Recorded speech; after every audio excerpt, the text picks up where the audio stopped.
جميل، وهذا أول عمل أنا نفذ في مصر.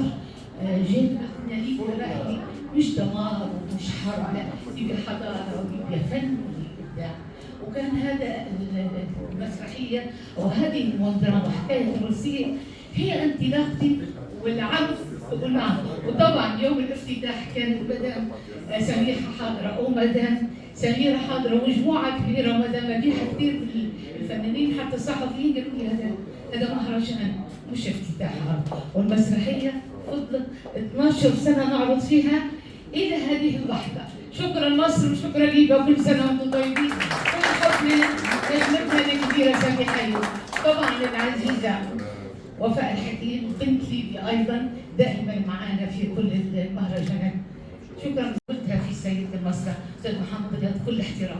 شكرا، تحيا مصر.